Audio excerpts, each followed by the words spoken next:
La course au titre en Première Ligue est en train de devenir l'un des feuilletons les plus dingues de ces dernières années. City revient à 2 points d'Arsenal après avoir écrasé Brentford 3-0.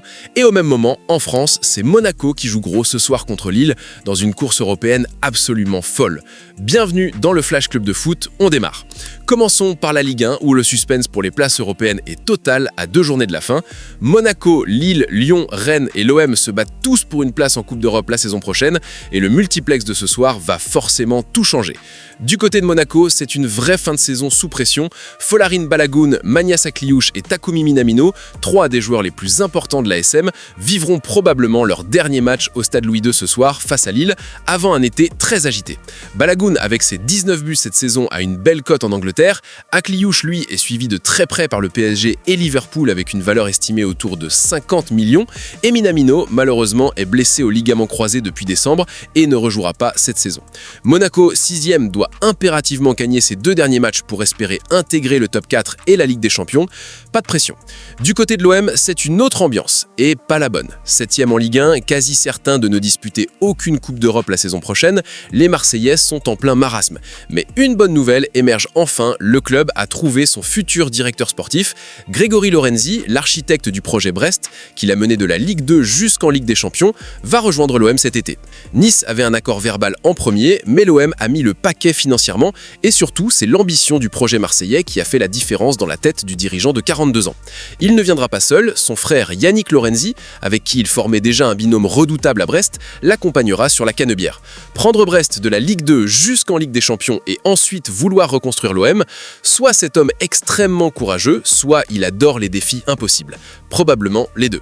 Du côté du PSG, c'est Mercato mode activé. Julián Alvarez, l'attaquant argentin de l'Atlético Madrid, veut quitter Madrid cet été et le PSG est clairement en course. Luis Enrique adore le profil du champion du monde 2022, puissant, combatif, capable de jouer dans différents systèmes, mais le dossier est complexe, l'Atlético réclame plus de 100 millions d'euros et le joueur, lui, semble donner une légère préférence au Barça, selon plusieurs médias espagnols.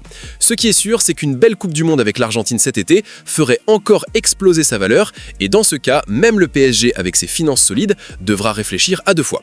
Un petit mot sur la Ligue 2 maintenant, la saison est terminée et le verdict est tombé, 3 est champion et monte directement, Le Mans monte également après une saison extraordinaire sous la direction de Patrick Vieira, mention spéciale pour le match à Bastia interrompu à cause de projectiles, résultat validé ensuite, Amiens et Bastia descendent en national. Et Saint-Etienne devra passer par les barrages, les Verts affrontent d'abord le vainqueur du match Red Star versus Rodez, puis le 16e de Ligue 1. Le rêve du retour dans l'élite passe encore par le chemin le plus difficile pour les Stéphanois.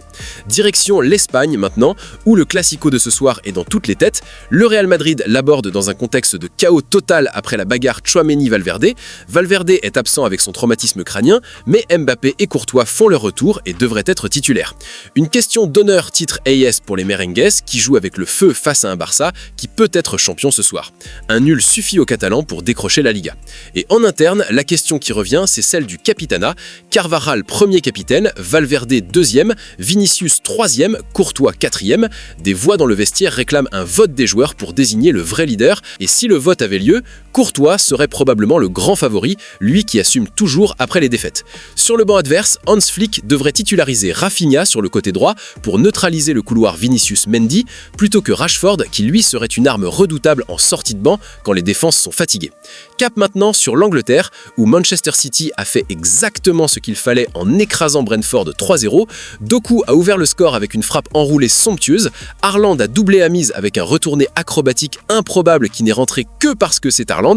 Et Omar Marmouche a ajouté le 3e en fin de match. City revient à 2 points d'Arsenal avec 3 matchs restants et une différence de but quasiment identique. Arsenal a plus 41, City a plus 40.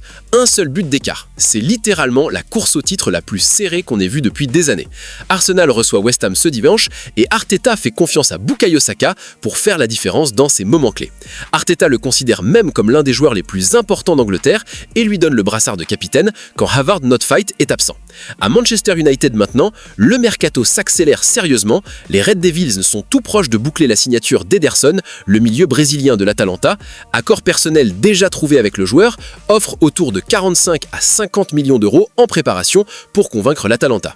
Le joueur de 26 ans est l'un des meilleurs milieux récupérateurs d'Europe, champion d'Europa League avec Bergamo, exactement le profil physique et défensif que United cherche pour reconstruire son entrejeu. Sauf retournement de situation, le deal devrait être bouclé rapidement. On termine en Italie avec la Juventus qui continue de croire à la Ligue des Champions. Dusan Vlahovic a ouvert le score dès la deuxième minute contre Como et la Juve s'impose pour grimper à 68 points, conservant son avance sur le Milan, la Roma et Como dans la course aux places européennes. Un beau sprint final en vue dans le championnat transalpin.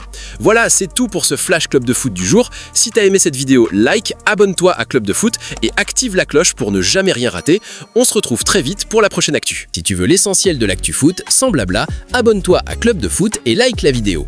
On se retrouve très vite pour la suite.